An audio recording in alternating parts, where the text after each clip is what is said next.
Okay, this is one of the there's only like 4 of these left in existence. I hope you can overhear me over this loud noise of this stupid thing. So here he is, Rupert the paratrooper.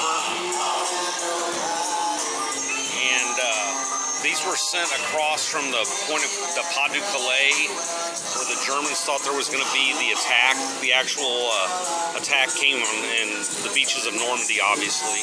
But they would drop these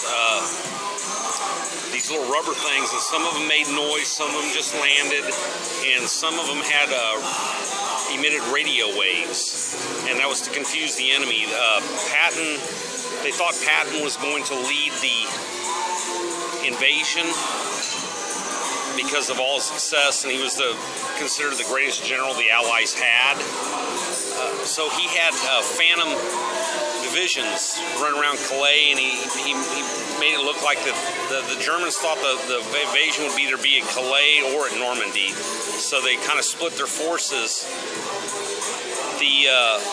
So these things were dropped from the sky to draw fire and to save actual paratroopers. And like I said, there's only a few of them left.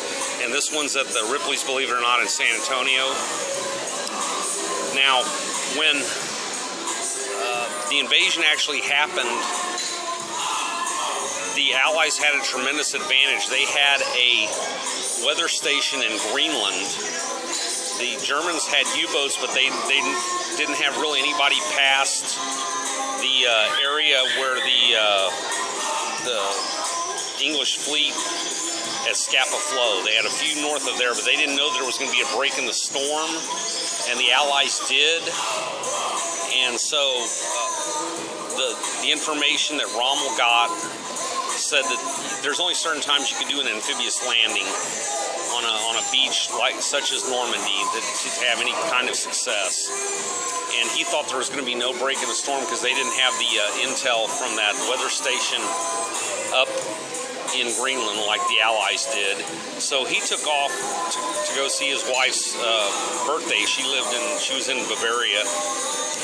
And so he took off. Well, Hitler at the time was being treated by the original Dr. Feelgood, and he would be basically a manic depressive. He'd have 20 hours of a lot of energy, and then he'd be out for about 40 hours. Well, happened to be out of that 40 hours is when the Allies just attacked. Now, they had a whole panzer division that was halfway between the Pas-de-Calais and the beaches of Normandy. However, the commander in charge of that panzer division would not move unless he had direct orders from either Hitler or Rommel. So he just stayed. He froze in inaction. If he had acted, they probably would have thrown the beaches of Sword, Juno, and Gold, as well as Omaha, into the sea. So there you have it. There's Rupert there. And so Rommel thought that the invasion wouldn't happen at least till the following month. And also remember, if you're going to do a water invasion, you need to do it during warm times, because if you're jumping in the water there, anytime after late October, hypothermia is going to sit in. As it was, the idiots in the Navy decided to really feed the troops whatever they wanted before the invasion as like a last meal, trying to do good. But what they did was everybody overate, and they got seasick, threw up.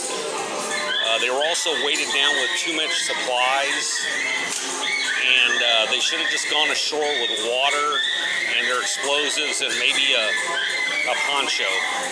A lot of them died. They just drowned because they were carrying too many supplies. They got waterlogged.